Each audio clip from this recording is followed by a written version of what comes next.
Do you know what this is? It's actually my thumbprint. Have you ever looked really closely at one of your fingerprints or thumbprints?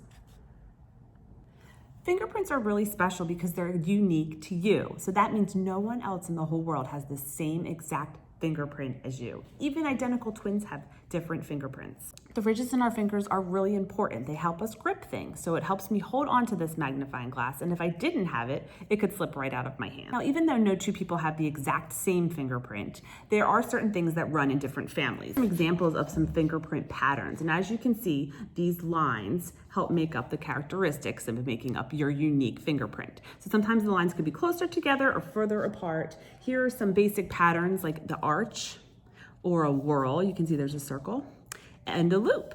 You can actually look at your own fingerprints at home. Now it's kind of hard to see them just plain like this, but there's some ways we can do it. And one of them is to do what I did here. What I did was take a washable stamp pad, put my finger in it, and then create my stamp mark. You can also do this using a pencil. You're gonna take your graphite pencil, it's just a regular pencil, and draw on there. Scribble it on the paper,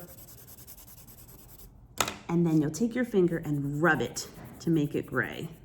See there? There you go. Take a piece of clear tape, put your finger down like that, and then pull it up. It's actually gonna remove your fingerprint. And then when you put it down on the paper, this gives you a really good crystal clear look at the different parts of your fingerprint. As you can see, even without using a magnifying glass, when you do this method using the tape and the pencil, you can actually get a really clear print of your fingerprint. Now, fingerprints are really important and really useful because they can help identify you.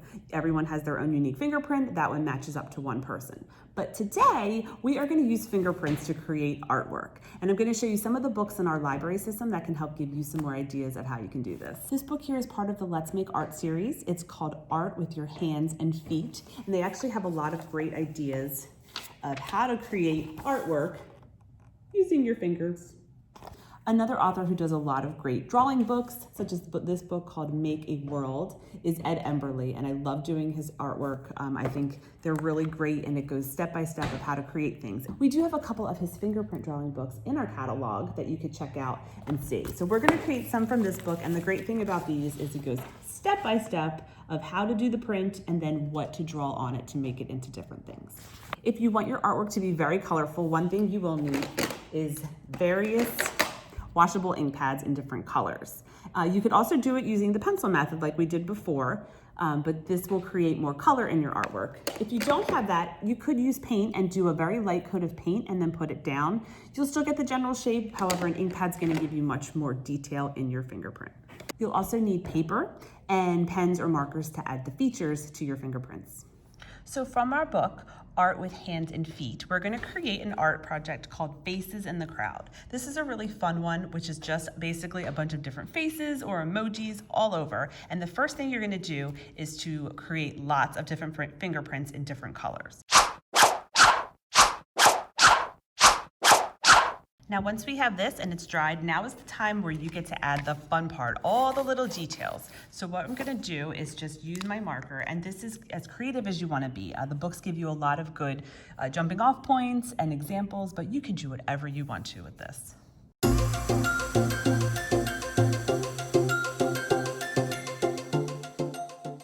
So here are just some examples. You could fill up your whole sheet and it makes a really cute art project. So our next project from this book is called Fingerprint Candy Shop. And in this one, instead of starting off with your fingerprints, you're actually gonna start off with other things. So in a candy shop, we're gonna have lots of different containers and vases that hold all of our candy.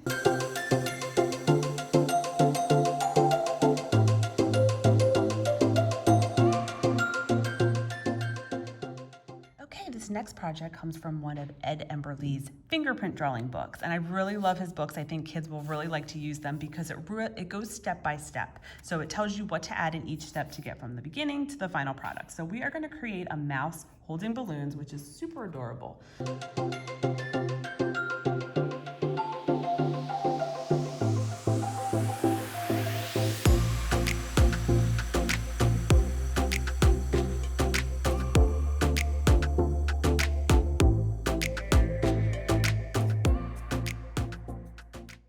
This is a fun art project. You can really use your creativity in this one. Just make sure you're using washable ink pads. See you next time, guys. Bye.